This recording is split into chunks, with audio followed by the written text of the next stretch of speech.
தந்தை, மகன், தூய ஆவியின் பெயராலே ஆமேன். ஆண்டவர் இயேசுவின் நாமத்தில் அனைவருக்கும் சமாதானம். இயேசுடைய வாழ்க்கையில் ஒரு நாள் 10 தொழுநோயாளிகள் இயேசுவை தேடி வந்தாங்க. தாங்கள் குணம் பெற வேண்டும் என்று அவர்கள் இயேசுவை வேண்டி கேட்டுக்கொண்டார்கள். இயேசுவும் அவர்களை சுகப்படுத்தினார். ஆனால் ஒருவர் மட்டும்தான் இயேசுவுக்கு நன்றி சொல்வதற்காக திரும்பி வந்தார். இயேசு அவரை பார்த்து, மற்ற 9 பேர் எங்கே என்று கேட்கிறார். தனக்கு நன்றி சொல்ல வேண்டும் அப்படிங்கிறதுக்காக இயேசு அவரை சுகப்படுத்தினாரா? அது அவர் எதிர்பார்த்தாரா அப்படின்னா இல்லை. ஆனால் அந்த நன்றி என்று சொல்வது எதை காட்டுகிறது அப்படின்னா, அவர் இந்த தொழுநோயாளிகள் மீது கொண்டிருந்த அக்கறை, அவருடைய அன்பு, அவருடைய இரக்கம், இதையெல்லாம் புரிந்து கொண்டு அதை தன்னுடைய இதயத்தின் ஆழத்தில் உணர்ந்து கொண்டதனால்தான் அந்த ஒரே ஒருவர் மட்டும் இயேசுவுக்கு நன்றி சொல்ல திரும்பி வந்தார்.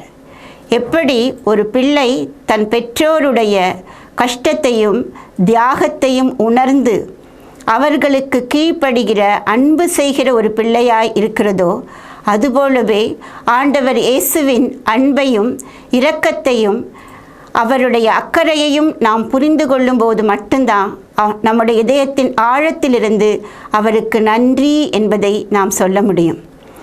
என்னுடைய வாழ்க்கையில் கூட ஒரு முறை மிக கடினமான ஒரு சூழ்நிலை ஏற்பட்ட பொழுது நன்றி சொல்ல வேண்டும் என்று எனக்கு அறிவுறுத்தப்பட்டது.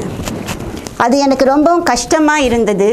ஆனால் சின்னப்பரும் சீலாவும் சிறையில் துதித்து கொண்டிருந்தார்கள் என்ற வசனம் எனக்கு கொடுக்கப்பட்ட பொழுது நான் நன்றி சொல்ல ஆரம்பித்தேன், ஸ்துதிக்க ஆரம்பித்தேன்.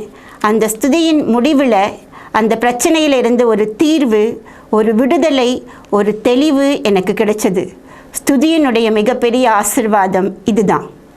ஸ்துதிப்பு என்று சொல்லும்போது நம்ம வெறுமனே நன்றி சொல்கிறோம் என்று மட்டும் நினைக்க வேண்டியதில்லை.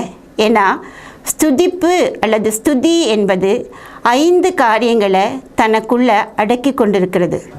முதல் காரியம் ஆராதனை, 2வது நன்றி, 3வது புகழ்ச்சி, 4வது பாவ பரிகாரம், 5வது அர்ப்பணம். இந்த 5ஐயும் உள்ளடக்கிய ஒரு முழுமையான பலிதான் ஸ்துதிப்பு என்பது. ஸ்துதிப்பு என்பது ஆராதனை என்பதை நாம் எப்படி கண்டுபிடிக்கிறோம் அப்படின்னா, திருவெளிப்பாடு 7வது அதிகாரம் 11வது வசனத்தில் வானதூதர்கள் அரியணையின் முன் முகம் குப்புற விழுந்து வணங்கினார்கள் என்றிருக்கிறது.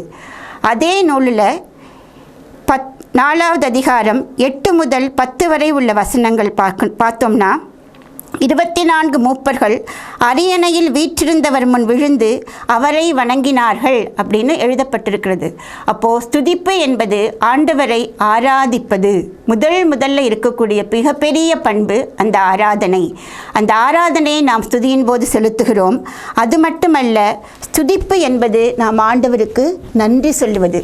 திருப்பாடல் 50:14 கடவுளுக்கு நன்றி பலி செலுத்துங்கள் என்றும், அதே திருப்பாடல் 23 நன்றி பலி செலுத்துவோர் ஆண்டவருக்கு மேன்மைப்படுத்துகின்றனர் என்றும் சொல்லுகிறது. அப்போ நன்றி செலுத்துகிற ஒருவர், ஸ்துதிக்கிற ஒருவர் ஆண்டவரை மேன்மைப்படுத்துகிறவராயிருக்கிறார். நாம் பெற்றுக்கொண்ட ஆசீர்வாதங்களுக்காக, நம்முடைய வாழ்க்கையில் இதுவரை நாம் பெற்றுக்கொண்ட எல்லா நன்மைகளுக்காக, இனி வருங்காலத்தில் ஆண்டவரை உன் கையிலிருந்து நான் பெற்றுக்கொள்ள போகிற ஆசீர்வாதங்களுக்காக நான் நன்றி கூறுகிறேன் என்று சொல்வது தான் இந்த ஸ்துதிப்பு.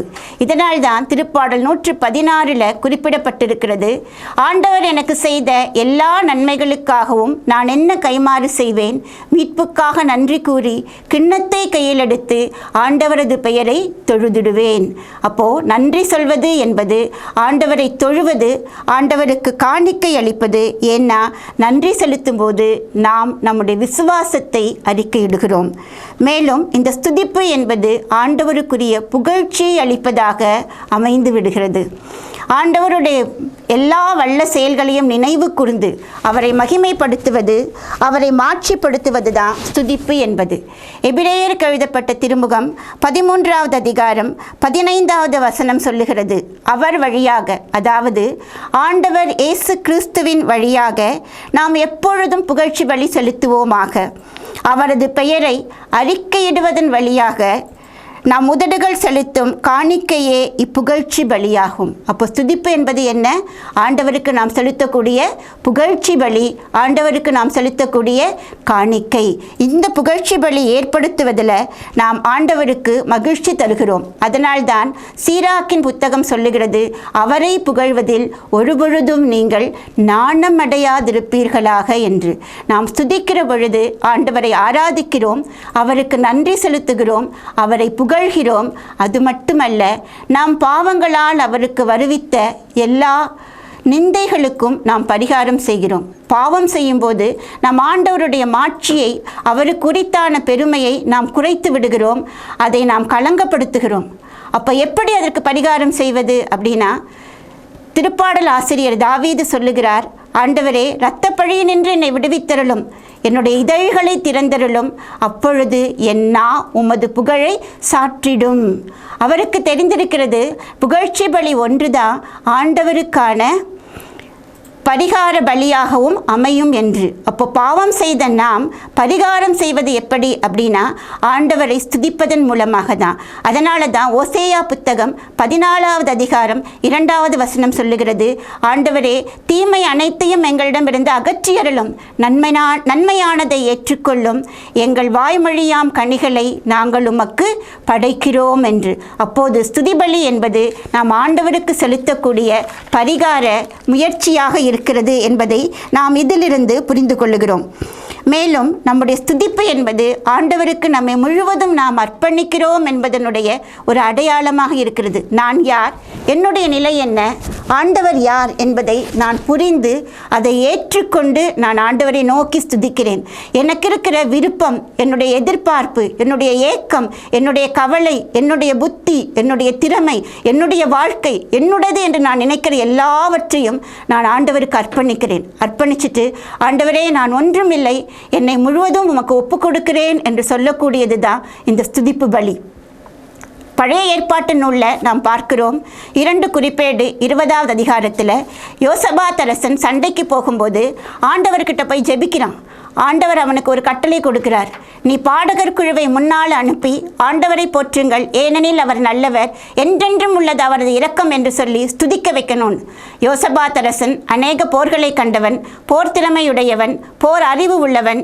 அவனுடைய அமைச்சர்கள், படை வீரர்களுடைய ஆலோசனை எல்லாம் எப்படி இருக்கும்னு அவனுக்கு தெரியும். படை வீரர்கள் இதை பற்றி என்ன சொல்லுவாங்க, மக்கள் இதை பற்றி என்ன நினைப்பாங்க, பகைவர்கள் தன்னை ஏளனம் செய்வார்களே, இதெல்லாம் எதுவுமே அவன் யோசிக்கல. தன்னுடையது என்று நினைத்த தன்னுடைய ஆற்றல், அறிவு, திறமை, படைபலம், அதிகாரம் எல்லாவற்றையும் அவன் ஆண்டவருடைய கைகளில் ஒப்புவித்து அர்ப்பணித்து பாடகர் குழுவை முன்னிறுத்தி ஸ்துதித்து கொண்டு போன பொழுது அந்த போரில் அவன் வெற்றி பெற்றான். பிரைஸ் தி லார்ட், ஹல்லேலூயா. அடுத்ததாக நாம் பார்க்கிறோம், யோசுவா நூல்ல 6வது அதிகாரத்தில் எரிகோ மதில் உடைக்கப்படுகிறது. அவங்க சண்டை போடலை, யானையை வச்சு உடைக்கலை, குதிரைப்படையோ மற்ற படைகளையோ கொண்டு போகலை. ஆண்டவர் சொன்னார், 6 நாள் அமைதியாக சுற்றி வாங்க, 7வது நாள் எக்காலம் முழங்கட்டும், எக்காலம் முழங்கும் போது மதில்கள் உடையும். யோசுவா எத்தனையோ போர்களை செய்தவர்.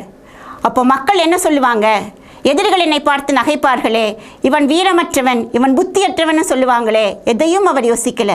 ஆண்டவரிடத்தில் தன்னை முழுவதும் அர்ப்பணித்து, தன் படையை அர்ப்பணித்து, தன் மக்களை அர்ப்பணித்து, ஆண்டவர் அவருக்கு கொடுத்த கட்டளையை முழுவதுமாக கீழ்ப்படிந்து 7வது நாள் அந்த எக்காலம் ஒலித்த பொழுது எரிகோ மதில் உடைந்து விழுந்தது. யோசுவா அந்த போரில் வெற்றி கண்டார். Praise the Lord.